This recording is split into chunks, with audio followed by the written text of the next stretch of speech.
other causes and occasions of the decay of holiness. Multitudes of professing Christians are led into incontinence in the ways of sin and profaneness, really indulging to their lusts and corrupt affections by a false appropriation of justifying names and titles to them in ways of sin and wickedness. This is one principal means of old in which the Jews were hardened in their impieties and flagitious lives. For when the prophets told them of their sins and warned them of God's approaching judgments, they opposed that outcry to their whole ministry. The temple of the Lord, the temple of the Lord, the temple of the Lord are these. Say what you please, we are only the posterity of Abraham, the only church of God in the world. This contest they managed with the prophet Jeremiah in an especial manner. Chapter 7, he says to them, in the name of the Lord, amend your ways and your doings, and I will cause you to dwell in this place. Verse 3. Their reply and defense is the temple of the Lord, and so on. And in verse 4, therefore to the prophet makes that severe return, verses 9 and 10. Will you steal, murder, and commit adultery, and swear falsely and burn incense to Baal, and walk after other gods whom you do not know, and come and stand before me in this house which is called by my name? Will you give up yourselves to all manner of wickedness and countenance yourselves in it by being a people to whom the temple and the worship of it are appropriated? And this, in like manner, was the great prejudice which the Baptist had to contend with when he came to call them to repentance. Abraham's children they were, and by virtue of that relation had right to all the privileges of the covenant made with them, whatever they were in themselves. Matthew 3, verse 9. And it is evident in these examples that the nearer churches or persons are to an utter forfeiture of all their privileges and to destruction itself for their sins, the more ready they are to boast of and support themselves with their outward state as having nothing else to trust to. But if men were able to countenance themselves in their sins on this pretense against that extraordinary prophetical ministry which endeavored to discard them of it, and called them to the necessity of personal holiness, how much more will they be able to shelter themselves under its shades, when they shall be taught so to do? When men who have given up themselves to a vicious, sensual, worldly course of life, have either fallen into it by the power of their lust and temptations, or were never brought into a better course by any means of correcting the vices of nature, shall find it, notwithstanding what they are, what they know themselves to be, and what judgment others must needs pass of them, yet they are esteemed to belong to the Church of Christ, and are made partakers of all the outward privileges of it. It cannot but greatly heighten their security in sin, and weaken the efficacy of all means of their reformation. And when others not so engaged in the ways of sin and profaneness shall see that they may have all the external pledges of divine love and favor communicated to them, although they should run into the same compass of riot and excess with others, it cannot but insensibly weaken their diligence and duty, and render them more pliable subjects of temptations to sin. For there are but few who care to be better than they judge they must be of necessity. When the church of Sardis was really dead, the principal means of keeping it in that condition was the name. It had to be alive. Let us therefore consider how it has been in the world in this manner. While these things have been communicated promiscuously to all sorts of men, yet to the worst that live on the earth, is it not evident that the name of the church and the administration of its ordinances would be made use of to countenance men in a neglect of holiness, yea, a contempt and hatred of it? While these sacred names, titles, and privileges, these pledges of the love of God, and all the benefits of the mediation of Christ are forced to lackey after men into the most provoking courses of flagitious sins, what can put a stay to the lusts of men? If the church be that society in the world which is alone the object of God's special love and grace, if the principal end of the administration of its ordinances be to confirm to men their interest in the benefits of the mediation of Christ, how can the lusts of men be more accommodated than by the application of these things to them, while they are flagrant in their pursuit? It may indeed be supposed that the Lord Jesus Christ has made evangelical obedience to be the immovable rule of an interest in His church. Indeed, whether obedience to the precepts of the gospel be not the only and indispensable condition of a participation of the privileges of the gospel ought to be out of dispute with them that own the truth of its doctrine. And whereas all that is required of us, that we may be eternally saved, is contained in the precepts of the gospel, and can have no other outward security of their soul's welfare than what doth accompany the church and its rights, when therefore they find on what easy terms they may hold on an indefeasible interest in them, so as that by compliance with some outward forms or constitutions they may secure their right from any impeachment or forfeiture by the most profligate course of life, which, for the satisfaction of their lusts, they can betake themselves to. What remains of outward means that can put a restraint on them. This was the engine in which Satan promoted that general apostasy from evangelical obedience which befell the Church of Rome, and all of its branches, members, and adherents.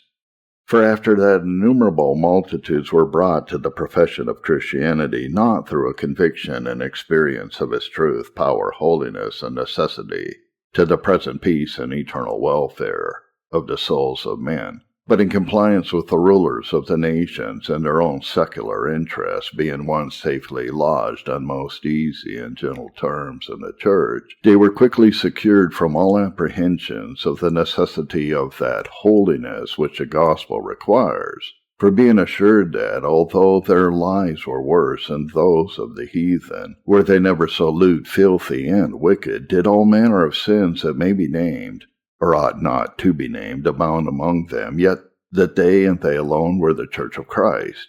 and could not be otherwise. To what purpose should they trouble themselves with mortification of sin, self-denial, purity of heart and hands, and such other ungrateful duties? What ground is there to expect the same course of obedience from them who engage into a profession of Christianity on these terms, with those who in the primitive times embrace the truth, in the love of it, for its own sake, with a deliberate resolution to forego all things rather than forsake its profession or decline from its commands? Especially when men confirmed in their security, when they saw others condemned body and soul to hell, and consumed with fire and sword in this world for not being what they were, that is, the church, they could not choose but applaud their own happiness, who on such easy terms were certainly freed from present and eternal flames, when, to this end, for the necessary satisfaction of some convictions, the release of confession, penances, commutation, and redemption of sins by outward work of supposed piety or charity were found out, with a great reserve of purgatory. In all dubious cases, the generality of men bade an open farewell to the holiness of the gospel as that in which they were not concerned, and in which they would not be troubled. And these things consisted the mystery of iniquity, the springs and occasions of that great apostasy which was in the world under the papacy. Number 1. The doctrine of the gospel as to its peculiar nature, the causes, motives, and ends of it, was generally lost, partly through the horrible ignorance of some, and partly through the pernicious errors of others whose duty it was to have preserved it. And how impossible it is to maintain the life and power of obedience when the spring of it is dried up, or corrupted, when this root is withered and decayed, is not hard to apprehend. Sometimes truth is lost first in the church and in holiness, and sometimes the decay or hatred of holiness is the cause of the loss of truth. But where either is rejected, the other will not abide, as we have declared. And so it fell out in that fatal apostasy. These evils promoted and furthered each other. Number 2. The ground that they had gotten by the loss of truth was secured by the application of the name, title, privileges, and promises of the church to all sorts of men, though living impenitently in their sins. For there was and is virtually contained in this an assurance given to them that they are in that condition in which the Lord Christ requires they should be, which he accepts, approves, and is annexed to promises of the gospel too, When men are declared to be in this state, what need they be at any pains or charge to have it changed, or bettered? Certainly, in general, they are too much in love with their lusts, sins, and pleasures to part with them, unless they see a greater necessity for it than such a condition would admit. And for their further security in this, they were informed that the sacraments of the Church did, by virtue of their administration alone, confer to them all the grace which they signify. Particularly, they were taught to believe that everyone who had a mouth, whatever villainies his heart and life were filled with, might eat the flesh and drink the blood of Jesus Christ, at least by concomitancy, which himself has assured us that whoso doth hath the eternal life, John 6:53 and 54. And other ways almost innumerable there were, in which, through their pretended interest in the Church and its privileges, even bold sinners were secured of immortality and glory. Number 3. For the increase of their satisfaction, for the confirming of their security, they found that hell and destruction were denounced only against them who were not of the Church. For besides one great maxim of truth, which passed current amongst them, but was falsely applied to their advantage, namely, that out of the Church there was no salvation, which Church they were, and one also of no less use to them, though of less truth in itself, that the Church was like Noah's ark. All were saved that were in it, and all drowned that were out of it. With others of an alike encouraging nature, they saw the truth of them exemplified before their eyes, for if it so fell out that there were any who did not belong to the Church as they did, nor would comply with it, although they were evidently in their ways and lives more righteous than themselves, they saw them by the authority of the Church cursed, condemned to hell, cast into dungeons, and consumed with flames.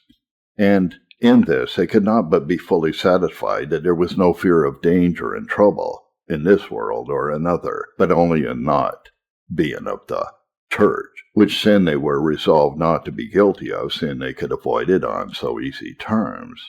And it will be found always true that as persecutions with the sufferings of the saints of God do tend to the brightening of the grace of some, and the confirmation of the faith of others who really believe, so they do greatly to the obdurateness and impenitency of wicked men in their sins. Never was there a more pernicious engine against the glory of the gospel invented than for professed Christians to persecute, hurt, and destroy others, in like manner professing Christian religion with themselves, who visibly excel them in a wholly fruitful conversation, because in some things they dissent from them. For what can more secure men in their impieties than to persuade them that they are justified in them by the rule of the gospel,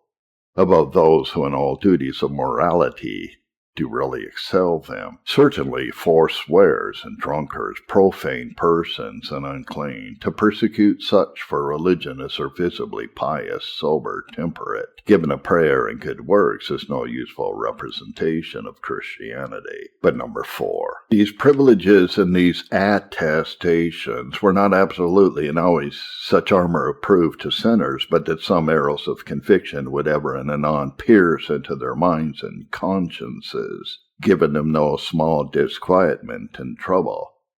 One thing or other, either in some beam of truth from the gospel or from conscience itself, on the occasions of new surprises into actual sin, or from fear or an apprehension of some public judgments, would ever and anon befall them, and that to an inward disturbance beyond what the advantages mentioned could reduce them from. And this was the most likely way of awakening them out of their security and causing them to inquire what God yet required of them. In this case, were the other helps and supplies mentioned found out and proposed to them. If it be so that you are not absolutely satisfied with your interest in the advantages of the Church in general, if sin will yet give you any disquietment, then you must go to confession, and penances, and works of redemption,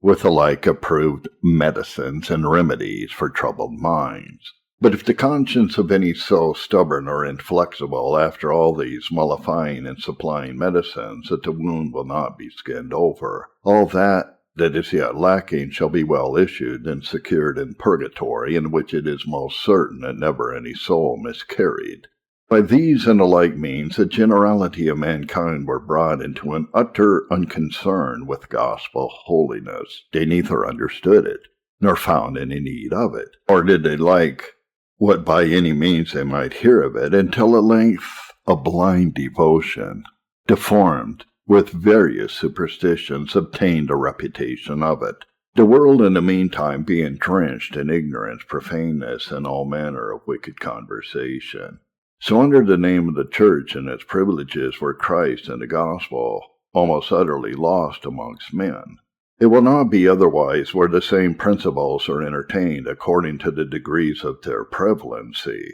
and were it not that the minds of men are powerfully influenced with reserves from these things, it were impossible that so many called Christians should in their lives and conversation exceed the heathen and Mohammedans in wickedness. The commands of the gospel are most holy, its promises great, and its threatenings most severe. And yet, under a profession of owning them all, men lead lives worse than the heathen, who know nothing of that holy rule, or of those promises and threats of eternal things, in which the highest blessedness and utmost misery of our natures consist, which these profess to be regulated by. To suppose really the least countenance to be given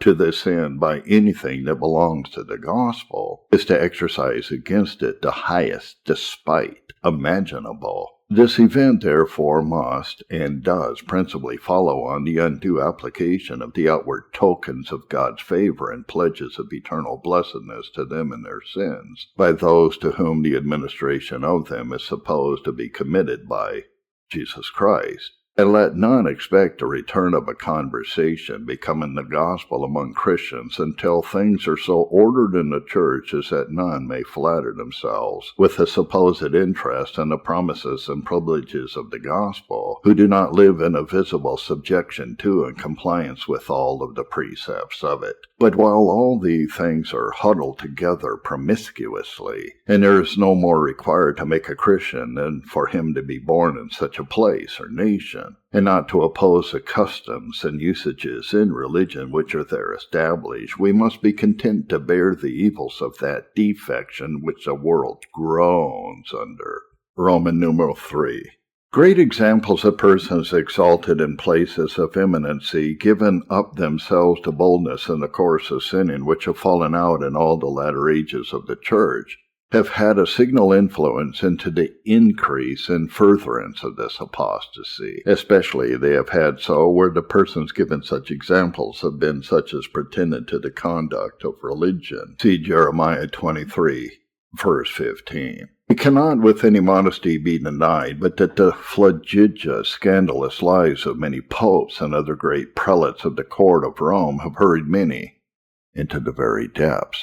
of atheism, and countenance multitudes in a careless, voluptuous, sensual course of life. And if at any time a man whose ways are made conspicuous by the eminency of his employment, being as it were at the head of all the religion that is publicly professed, and having the chief conduct of it in his hand, as it is in the papacy in many places, be vain in his communication, profane in his principles, sensual in his course of life, negligent in the duties of his office, no way rebuking open sins, but taking pleasure in them that do them. It is incredible how soon a whole age or generation of professed Christians will be influenced, corrupted, and debauched by it. For what is a family like to be when the stewards are such as the evil servant described in Matthew 24, verses 48 to 51? As men are warned every day not to be wiser than their teachers, but duly to obey their guides, so they either cannot or will not, for the most part, see any reason why they should be better than they, or walk in any other paths than what they tread before them.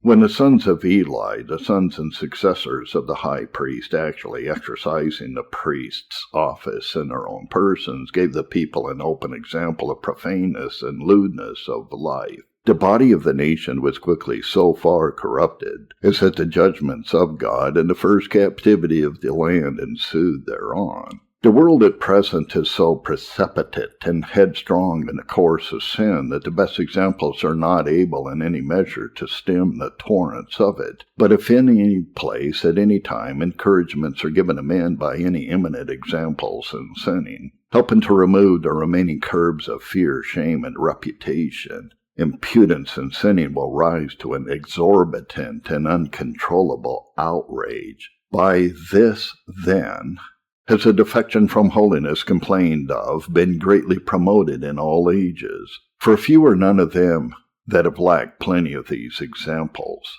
Indeed, the first visible degeneracies of Christianity, as they accompanied, so they were occasioned by the open pride, ambition, strife, contentions, and conformity to the world that possessed the minds and stained the lives of far the greatest part of the prelates and principal leaders of the church after it came under the protection of the Roman Empire, and men thought to purchase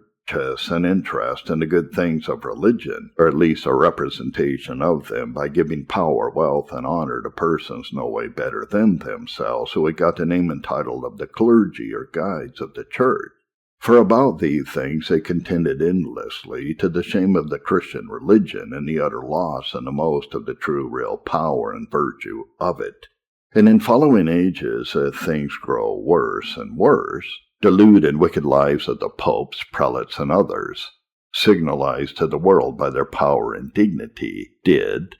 by their examples, insensibly bring a public conformity to their vices, according as the concurrence of opportunity and ability enabled men to that end. Wherever, therefore, persons fall within the compass of the ministry of the church, or as the guides of it, are on that account, on what principles soever, exalted into places of eminence or dignity in which they are made conspicuous and observable, if they do not proportionably excel others in visible exemplary holiness, at least if they be not unblameable in such a godly conversation as truly expresses the grace of the gospel in humility, meekness, contempt of the world, essential pleasures, and of the pride of life, zeal and diligence in the dispensation of the word, it cannot be but that apostasy from the gospel as to its power and holiness will be kept up and promoted. Roman numeral 4. This apostasy has been very much promoted by persecution. I don't mean that persecution which has befallen the sincere, constant professors of Christianity from the avowed enemies of it, upon the account of their profession of it. This is so far from being any cause or occasion of a defection from the holiness of the gospel as that it has been a peculiar glory of our religion, and a notable outward means of the increase of it. So has it been with respect to the whole doctrine of the gospel in general, and so it is with respect to any special branch or part of it. It was the primitive glory of the Christian religion that it set out in the face of a universal opposition from the whole world, and not only made good its station, but increased under the fiercest persecutions, until it had finished that glorious conquest which it was designed to. And not only did it preserve its being and enlarge its extent under them, but they were the means also to preserve its purity and to exert its power in the hearts and lives of its professors. The church never lost finally either truth or holiness by the violent persecution of its avowed enemies. But I speak not of the outrages committed on the flock of Christ by wolves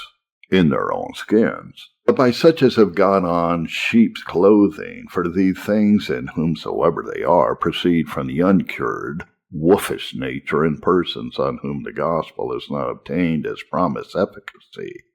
Isaiah 11, verses 6-9. It is professing Christians persecuting one another about some differences among themselves concerning their apprehensions of spiritual things and practice of divine worship that I intend. And this has been so great, especially in the latter ages of the church, that it is questionable whether there has not gotten greater effusion of the blood of Christians, ruin of families, and devastation of nations, been made by them who have professed the same religion in general, than by all the pagans in the world since the first promulgation of it. He that shall impartially read the gospel will not only be able to discern how it was possible that any such thing should ever fall out amongst those who pretend to avow it as a rule and guide in any measure, for the whole design and all the rules of it are so expressly contradictory to any such practice, as that no man who had not learned the contrary from the event could possibly conjecture that any persons could ever fall into it without a prior renunciation of the gospel itself. But so in the process of time it fell out, to the irreparable scandal and detriment of the Christian religion, and so it would do, as was foretold, for the principal design of the book of Revelation is to foretell and delineate such an apostate state of the church, as wherein the external power prevailing in it should persecute, destroy, and kill those who would not comply in the apostasy, for which reason, together with idolatry, that state is called Babylon. And we all know how it came to pass under the power and prevalency of the Roman Church. And we may observe that on the destruction of Babylon, it is said that in her was found the blood of the prophets and of the saints, and of all that were slain upon the earth. Revelation 18, verse 24. That is, for the gospel and the profession of it. Whoever therefore offers violence to the life of any on the account of their profession of the gospel and religion of Christ, be it under what pretense it will, he does in this, and so far join himself to that apostate state which shall be destroyed. Our Lord Jesus Christ came to restore that love of God which was departed from our nature, and on this, that love to and among mankind which the law of creation originally required, and that advanced to a higher degree of worth and excellency by an addition of new motives, duties, and ends to it. He came to save the lives of men, and not to destroy them, to deliver them out of a state of enmity and mutual hatred into that of peace and love. And can any sober man imagine that the hurting, imprisoning, fining, banishing, killing, and destroying of men, for no other reason or cause in the world, but for believing in Christ, and worship of Him according as they are invincibly convinced they ought to do, is a good and due representation of this design of Christ? Nay, is it not evident that this practice draws a veil over the glory of it, obscuring the principal attractive beauties of the gospel, and teaching the world a Christian religion fierce, cruel, oppressive, vindictive, bloody, to the utter exclusion of that which is so indeed? There is, therefore, no more expedient course to draw off the minds of men from the due consideration of one principal end of the mediation of Christ, which is to turn them from the gospel and substitute another gospel in the room of it, which yet is not another gospel, because it is none, whatever it pretends, than for those who profess the Christian religion to persecute others of the same profession for their profession, pleading this to be a duty of that religion. Therefore, when the generality of mankind, by what they heard and saw, were persuaded that this was a true religion, namely, variously to persecute and at length to destroy others who, professing it, did yet in some things dissent from them in power, it had lost the true gospel and the benefits of it. Besides, that religion is alien from the gospel, at least includes a noble defection from it, whose avowed profession does not represent the spirit, graces, and virtues of Him who was its author. Yea, conformity to Him in all things is the sum and substance of that obedience which it requires. But in this way of external force and persecution, there seems to be an appearance of the spirit of Muhammad and the Antichrist rather than of our Lord Jesus Christ. And by this are the minds of men infected with false notions and apprehensions of the nature of the Christian religion, which, while they conform themselves to it, they depart from the glory and power of it. It has been sufficiently elsewhere evidenced how contrary also this practice is to the most plain rules and principles ends of the gospel. And when at any time there is this kind of persecution prevalent among Christians, there is not so much as a form, face, or appearance of Christianity left amongst men. All that love, charity, peace, meekness, quietness, condescension, mercy, compassion, benignity towards mankind, which belongs essentially to the Christian religion, are forced to give way to wrath, strife, revenge, evil surmises, false accusations, tumults, disorder, force, rapine, and everything that is evil. Whereas, therefore, this course has been steered in many places of the world, and yet continues so to be, the generality of men must needs be much untaught the truth of religion by it, for that kind of profession in which is consistent with such practices is not directed in the least by the gospel. And when the minds of men are by this unframed, they are unsuited to all other evangelical duties. What other advantages shall pretend to have by this means accrue to the truth, as they suppose in some few instances.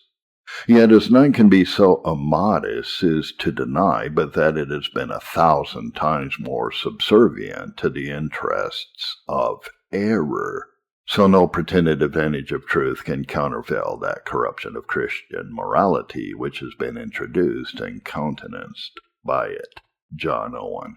The Nature and Causes of Apostasy, Chapter 10. Roman numeral 5. A lack of watchfulness against the insinuation of national vices and the prevailing sins of any present age has effectually promoted an apostasy from evangelical holiness among the generality of Christians. There are some vices, crimes, or sins that particular nations, on what grounds I shall not now inquire, are peculiarly inclined to, which therefore abound in them, for it is evident what great advantages those vices must have on the minds of men, and how easy it is to have their practice imposed on them. All men are continually encompassed with them in their occasions, and commonness takes off the sense of their guilt. That which would be looked on in one nation as the greatest debauchery of human nature is through custom in another nation passed by without any criticism. As a result, the prevalency of the gospel in any nation may be measured by the excess it has against known national sins. If these are not in some good measure subdued by it, if the minds of men be not alienated from them and made watchful against them, if their guilt appear not naked without the varnish or veil put upon it by commonness or custom, whatever profession is made of the gospel, it is vain and useless. So the apostle allows that there were national sins prevalent among the Cretans, Titus 1, verses 12 to 13. One of themselves, a prophet of their own, said, "The Cretans are always liars, evil beasts, slow bellies. This witness is true. Therefore rebuke them sharply, that they may be sound in the faith." Whatever their profession was, if they were not delivered by the gospel from the power and practice of these national sins which they were so prone to, they would not long be sound in the faith, nor fruitful in obedience. So among the Jews there was a peculiar kind of stubbornness and obstinacy above any other nation under heaven which God complains of in their successive generations from the first to the last, and which continues to be their characteristical evil to this day. So Josiah was eminently commended because his heart was tender. 2 Chronicles 34, verse 27. He was not under the power of the common sin of that people, which indeed includes all other evils whatever. It was a rare thing to find one of a tender heart among them, and we may observe that the great apostasy which is at this day among the nations which have received the Christian religion consists in a degeneracy into those customs, manners, humors, and courses of conversation which were common among them, and national before the entrance of Christianity. Set aside in outward profession and formality of worship, and the generality of men in most nations live as they did formerly, and are given up greatly to those vices which were prevalent among them in their heathenism. A full evidence is that the power of evangelical truth has lost among them, the efficacy of it consisting in curing the vices of nature and those evils which men have been most habituated to, as the prophet at large declares in Isaiah 11, verses 6 to 9. So the sin of this nation has been always esteemed sensuality of life, in an excess of eating and drinking, with the consequences of it. As of late, have been added vanity and apparel, with foolish light, lascivious modes and dressings therein, and in a modest boldness in conversation among men and women. These are corruptions which, being borrowed from the neighbor nation and grafted on crab stalks of our own, have brought forth the fruit of vanity and pride in abundance. And it is the most manifest evidence of a degenerate people, when they are prone to naturalize the vices of other nations among them, but don't care to imitate their virtues, if in any kind they excel. But thus, the lust of the eyes and the pride of life are joined to the lust of the flesh to give the world, is opposite to God, a complete interest among us. It may be the things are restrained in some by contrary vices, as covetousness, and an earnest desire or ambition to enrich a family and leave a name amongst men, a vanity infused amongst mankind from the great design of the builders of Babel, which was to make to themselves a name, Genesis 11 verse 4. This is but another way of the exercise of the same sin. Now, where sins are thus national and common, it is easier for men to preserve themselves from the most raging epidemical disease than from being in one degree or other tainted with the infection of them. It is almost inexpressible how efficaciously they will insinuate themselves into the minds and lives of men. They are so beset on every side with the occasions of them and temptations to do them. They offer themselves continually with so many specious pretenses as that there is no security against them but being encompassed with the whole armor of God, a matter that few understand or apply themselves to. But it is not possible on any other grounds, or by any other means, for single persons to hold out and prevail against the national confederacy in sin. For they who will not say a confederacy to them, or in those things in which a whole people shall say a confederacy, must be content to be for signs and wonders, to be despised and even hooted at. Isaiah 8, verse 11, 12, and 18. However, it is apparent that by them the general apostasy we treat of is visibly and openly promoted. Some are engaged in them by a corrupt course of education, and some are betrayed into the entrances of them by sloth, negligence, and security. Some lose a sense of their guilt by their commonness. Some yield to the arguments that are pleaded, if not in their justification, yet in their excuse for their extenuation, one way or another. Multitudes of all sorts are by them turned away from gospel obedience. So it has come to pass that Christianity is, as to customs, manners, vanities, vices, and way of conversation, sunk down into heathenism. Her prevalent national sins have drowned the power and left little but the outward form of it in the world. And where it is so, the life, substance, and all the real benefits of the gospel are renounced, for it does not design only to turn men in their outward profession from dumb idols to serve the living God, to change the form and outward state of religion, as the missionaries of the Catholic Church have made conversions of the Indians, giving them new images instead of their old idols, and new saints for their former themes. But to turn men also from all ungodliness and worldly lust, to live soberly, righteously, and godly in this present world. Where this is not effected, either the gospel never really prevailed among men, or they are fallen away from it. And where men engage into a profession of religion, disallowing and condemning such national vanities, vices, and customs, if they are publicly countenanced, they occasion particular apostasies every day. This is that which, on the one side and the other, has almost lost a Protestant religion in some neighbor nations, for not being able to hold out against those national vanities and vices which are publicly countenanced. They find no relief to their minds but in a renunciation of that religion by which they are condemned. And this I look upon as the principal means of that general defection from evangelical holiness which prevails in most nations. The gospel comes upon a nation, is on a wilderness or forest that is full of such wood, thorns, and briars, as the soul of itself is peculiarly disposed to produce. These it cuts down to the ground, planting good and noble plants in their room, in which the barren wilderness becomes for a season a fruitful field. But in the process of time, if continual care and culture be not used about it,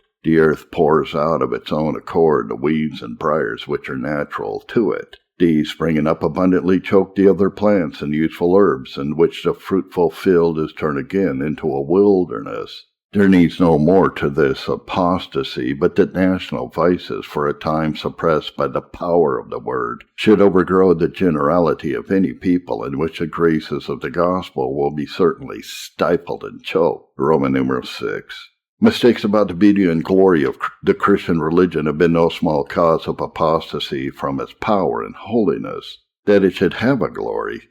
somewhat that might render it honorable in the eyes and esteem of men, was always thought unquestionable. And it is certainly true, provided that we suppose those with whom we have to do have eyes to see that glory, and spiritual minds enlightened to make a true judgment of it. In compliance with this was religion outwardly figured and represented among the Jews. And as the apostle declares that the worship of God in the administration of the gospel is truly glorious, and eminently so above what was to be found in the administration of the law, so Christian religion is in itself truly honorable and contains in it everything that is so in the judgment of God and the rectified reason of mankind. But about the true notion and apprehension of that glory and honor which is proper to religion and suited to its nature, men have fallen into many woeful mistakes. For, whereas it principally consists in the glorious internal operations of the Holy Spirit, renewing our nature, transforming us into the image and likeness of God with the fruits of His grace and righteousness and true holiness, in a meek, humble, gracious conversation,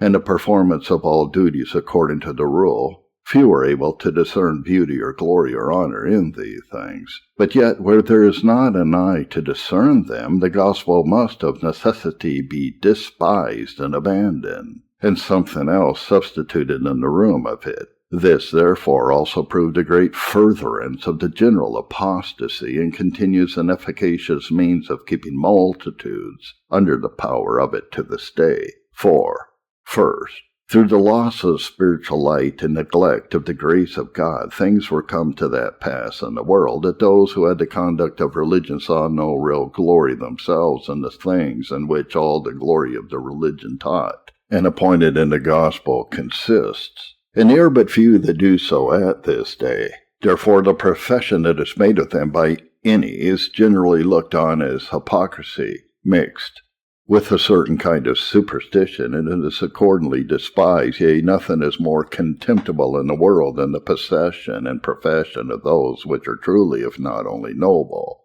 Their view, therefore, being lost in the eyes of the leaders of the church, it could not but be expected that they should be instrumental to open the eyes of others, or careful to instruct them how to look after what themselves did not discern. Number 2. Roman numeral 7. During these seasons, Satan, as he will never be, was not lacking to his own occasions and advantages, and they are altogether ignorant of his devices who don't discern him at work, even at present, to the same end and purpose. Nor is it possible that in any age, time, or place, the glory of the gospel should be abated, and the principal endeavor in it not belong to him. He is the head and leader of every apostasy from God. In this he began his work in this world, and in the promotion of it he will finish it. And as he engaged all his power and art against the head of the church, so by his total defeat in that attempt, in which he made the clearest discovery of his pride and malice against God, that it is possible for him to do, he is not discouraged from pursuing the same design against the whole church itself. And the way now insisted on has been the chiefest path that he has beaten in his course. For from the very entrance of Christianity he began to immix himself with all those lusts of men in which a defection from its power and purity might be set on foot and defected, and he engaged in it in both his capacities as a lion and as a serpent. As a lion he stirred up, acted, and animated all those bloody persecutions in which the Jews and pagan world attempted for 300 years to exterminate the Christian profession. But in this his success was answerable to that of his attempt against the head of the church, and ever will be so by virtue of the victory the Lord Christ had over him in the same kind of conflict. The force of the devil in the world having been once fully broken and subdued by Christ, it shall never prevail in the issue against his followers. Satan, in a confederacy with the world, may his lion through the rage and blood make a great bluster and scatter the churches of Christ for a season. But to prevail to the ruin of the church in this way, he never did, nor shall. And if at any time by national devastations he does so far succeed as to expel the gospel from any place or country for a season, it shall be evident to all that it shall turn greatly to its advantage in general, and in other places. Let not then any fear of its bloody fury as to the interest of Christ and the gospel in the world. As sure as he was conquered and triumphed over in the cross of Christ, he shall finally be so in all such attempts. Happy and blessed are they, and shall they be, by whose blood and temporal ruin his power at any time is or shall be broken. So I say it fell out in its first attempt in this way against the Christian religion. For through the efficacy of the grace of Christ, and by virtue of the victory obtained against him in his own person, he was overcome by the blood and constancy of innumerable holy souls, until he was cast out of the havens of the world, and an end was put to his rage. But in the meantime, while this sworn enemy of the church made all this blusterous lion, and raised all these storms of persecution, which the minds of all the professors of Christianity were intent upon, and generally much fortified against, he was secretly at work as a serpent also, and as he secretly and gradually infected the minds of many with ambition, worldliness, superstition, and a neglect of the power and simplicity of the gospel, that this work is his work as a serpent, our apostle declares in 2 Corinthians 11:2 and 3, and in this sometimes he transformed himself into an angel of light, as he speaks in that place, verses 14 and 15, for he not only poisoned and inflamed the lusts of men, but drew them aside from the gospel by suggestions and pretenses of more piety and devotion, or at least of other outward modes and means of their expression than it required. So did the mystery of iniquity work in the days of the apostles themselves, 2 Thessalonians 2, verse 7. He was at work secretly by ways and means not easy to be discovered to draw off the minds of men from evangelical truth and holiness, by sowing the seeds of that ambition and superstition which afterwards spread themselves over the face of the whole visible church. So was he the spirit which animated the apostasy which by various and insensible degrees prevailed in the following ages. Those who acted in it and promoted it never knew anything of the design, but added one thing to another as occasion was offered, which gave it increase. But in him the projection was designed and regularly carried on from the beginning. So had it the name of the mystery of iniquity as being insinuated and promoted by such unsearchable methods or depths of Satan that those, for the most part, who were subservient to his design, knew not what they did, though sufficiently warned in the Bible of what he would do and what should come to pass. Therefore, being disappointed, as was said, in his endeavors by outward force and persecution, as he will ever be, leaving the name, power, and advantage of the church to them that professed Christianity, he made use of all the darkness, ignorance, errors, ambition, and lusts of men, gradually to draw them from the truth and holiness of the gospel. And he did not cease until he had brought the Christian religion to be looked on as made up principally, if not only, of those things which by his craft and the lusts of men were introduced into it. So he pursued his work, almost undiscovered, until the generality of those who professed the Christian religion were given up to the power of their sensual lust on the one hand, or brought under the power of superstition on the other. All this he attempted and in a great measure effected of its own accord. But after that men had voluntarily given up themselves to his delusions, rejecting the truth and holiness of the gospel, as to their love to them and delight in them, God in his righteous judgment gave them up to his power, to be infatuated by him and hardened to their eternal ruin. So the apostle expresses it in 2 Thessalonians 2, 11 and 12. For this cause God shall send them strong delusion, that they should believe a lie,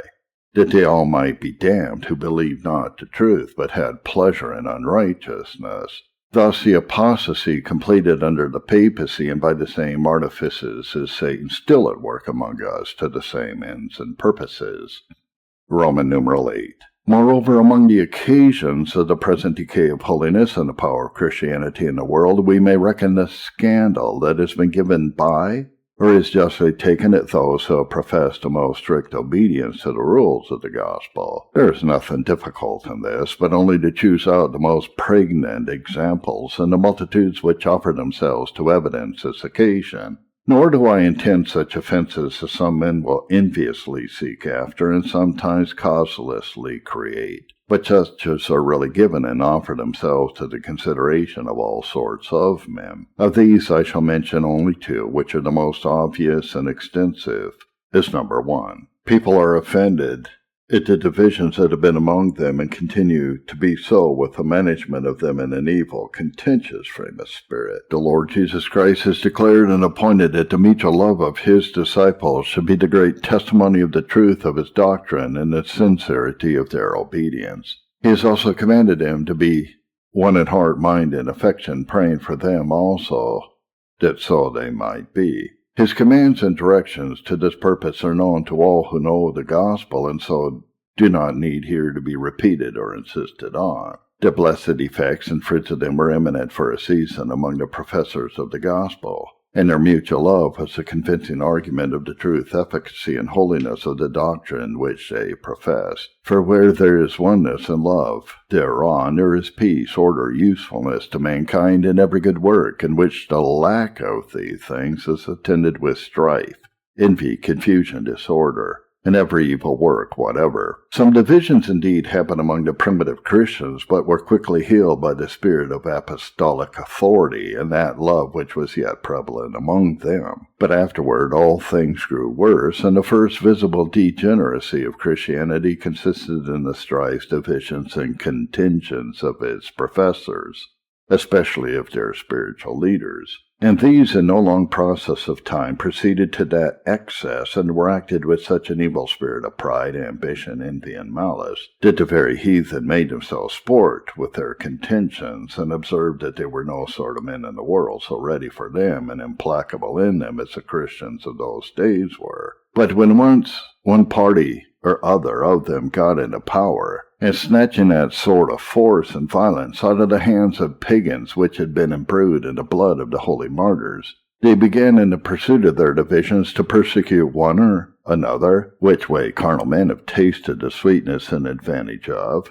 is that which, gratifying their envy, malice, and ambition, also does, as they suppose, secure all their earthly concerns. They would not forego, nor have so done until it has become the touchstone of many men's religion. It was merely from the unspeakable care and mercy of God that they did not make the gospel an abhorrence to all flesh. For who, not yet endued with that light and grace which might secure him from the power of such temptations, could look on the fierce, devouring, bloody contentions of its professors, and that solely on its own account, and not suppose that itself proceeded from a spirit of malice, strife, and disorder? But the truth and faithfulness of God preserved it against all the oppositions of its adversaries, and in the midst of the treacheries of its avowed friends. Thus was it in the primitive times, which, as it was the first considerable stop to the progress of the gospel, so it was one principal cause of corrupting the conversation of many, filling them with a frame of spirit in all things directly opposite to that of the gospel. The differences with their untoward management, which fell out amongst the first reformers, was the chief means that hindered their work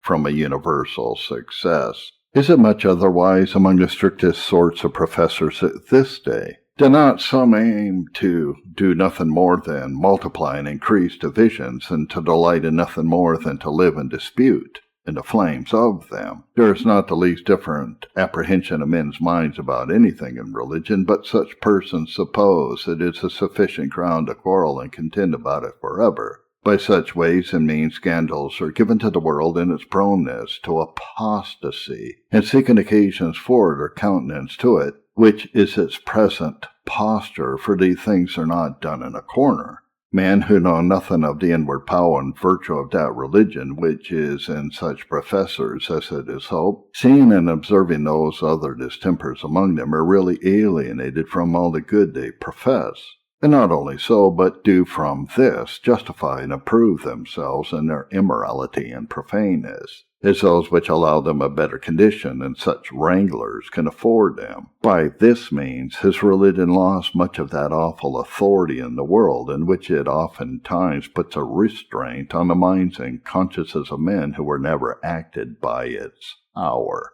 What are the rules in which we ought to walk under the continuance of these differences? And what are the best means to put an issue to them? I have inquired to a treatise to that purpose, but it must be acknowledged that for the most part, attempts for the rebuking of these distempers, the reconciliation of dissenters, and the uniting of professors have been many from such principles, and in such a frame of spirit as have heightened and increased, rather than allayed or diminished them, great offenses given to the world by the uselessness of professing Christians, and in that they are not what they ought to be, the common good and blessing of mankind. There is a selfish spirit on many of them, in which contenting themselves with abstinence from known sins, and the performance of the religious duties of divine worship, they are of little or no use to others. Some will be kind, benign, helpful, good, in some measure to other men, but yet will and do give undue bounds and limits to their actings in this kind. Their own household and the household of faith, according to that measure which from opinion or prejudice they take of it, they will alone regard. As for love, condescension, benignity, kindness, readiness to help, assist, and relieve all mankind, yea, the worst of men, as they have opportunity, they understand them not. Yea, have many pretenses that are not required of them. But if we are Christians, it is required of us to abound in love toward all men, 1 Thessalonians 3:12, and are doing good to all, being useful to all, exercising loving kindness in the earth towards all, is the principal way in which we may express our sincere obedience to the gospel. One professor that is kind, benign, condescending, charitable, useful, ready to become all things to all men for their good, brings more glory to the gospel than 100 who are looked on as those who live too much to themselves. These few instances have been given of the means and ways in which a general apostasy from the holy precepts of the gospel, as a rule of our obedience, has begun and carried on. Many others of an alike nature might be added to them, but it is to no purpose to insist long on the nature of a disease when we find it to despise all possible remedies. Sovereign grace yet remains, in which this state of things is referred. And this apostasy in its measure and proportion partakes of the guilt of that described in the text, which we made the foundation of this discourse, for in this also is Christ crucified afresh, and put to an open shame. For first, all persons who profess the Christian religion and yet are thus fallen off or alienated from its holiness, do really renounce and forego the commands of Christ and those as enlivened by his promises for the pleasure and wages of sin. And in this do they openly declare and avow as a judgment and resolution of their minds that there is not that excellency in his precepts, nor that goodness, beauty, desirableness, and satisfaction and obedience to them, or not that assurance in his promises or worth in the things promised, as that they ought to be preferred before the course of this world and the pleasures of sin. Hence some commands of the gospel, and those of no small importance to the furtherance of holy obedience, are neglected and cast from among the generality of Christians. Such are the commands for mutual love, in which there is scarce any shadow left in the world, for that pretense of it which some seem to rest in and plead for as satisfactory in a peaceable and, as they say, loving converse of persons in their civil and ecclesiastical distributions, is no other than what is found among the Mohammedans and pagans on the like occasion, which, as it is good and commendable so far as it proceeds from and is suited to the light of nature, so it no way answers, either in the kind of it, or in its acts and fruits, to that evangelical love which the Lord Christ requires among his disciples. That watchfulness over one another with love, care, and tenderness, those mutual admonitions and exhortations and consolations which the gospel so frequently and diligently prescribes to us, are not only neglected, but so far despised that the very naming of such duties is made a matter of scorn, as a pretense of hypocritical preciseness, and no better entertainment of many other of the commands of Christ among the generality of them that are called Christians. So do many on all accounts openly profess in their walkings and conversation that they don't see any cogent reason why they should comply with him and his commands, and it is not easily to be conceived how they can cast a greater dishonor or contempt upon him.